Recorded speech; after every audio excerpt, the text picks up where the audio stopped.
Hello everyone and welcome to this course on Excel for Business Analysts. My name's Deborah Ashby and I'm a TAP accredited MOS certified IT trainer specialising in the design, delivery and facilitation of Microsoft courses both online and in the classroom. And I am very excited to be hosting this online training course for you today.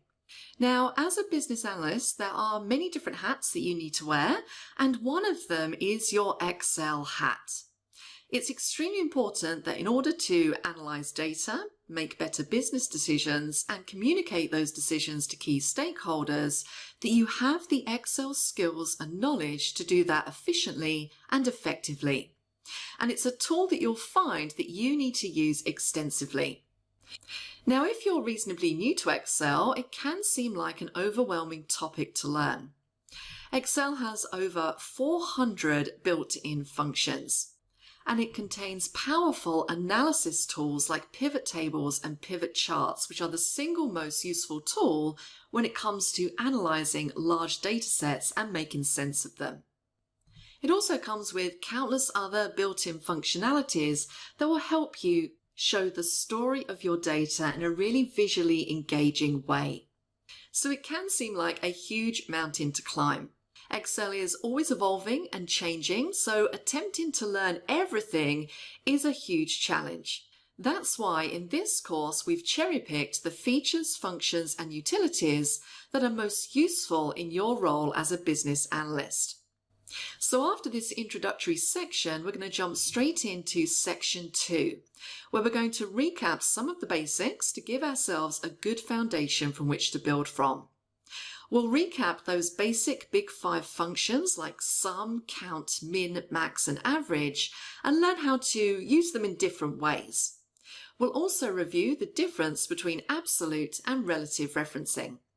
In section 3, we'll move on to lookup functions such as VLOOKUP, HLOOKUP, the new XLOOKUP function, index and match. And we're going to run through lots of examples to ensure you understand this vital set of functions.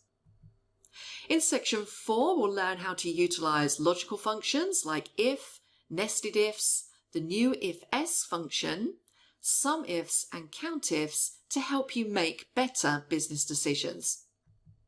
In section 5, we're really going to focus on how you prepare your data set for analysis.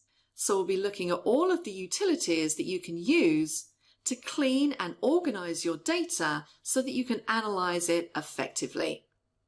And in section 6, we're going to jump into pivot tables, the single most vital tool to learn if you spend a lot of your day analyzing data.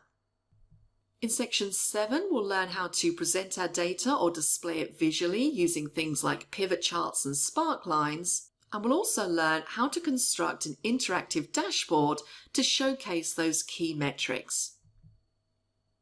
In section 8, we'll explore how to predict future values based on historical data and trends with forecasting. And in section 9, we will explore useful features like conditional formatting, histograms, and regression. And in the final section, we'll look at how we can utilize the what-if analysis toolset to view our data in different ways. So this course aims to teach you the skills that are most useful to you in your role as a business analyst in the shortest time possible. Now, who is this course targeted at? Well, it's targeted at people who use Excel extensively as part of their job role.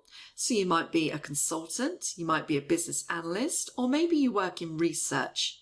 It's also targeted at anyone who wants to improve their analytical skills in Excel. And as we go through this course, I'm going to be making a few assumptions. I'm going to make the assumption that you have a very basic understanding of Excel. And what I mean by that is that you've used Excel before.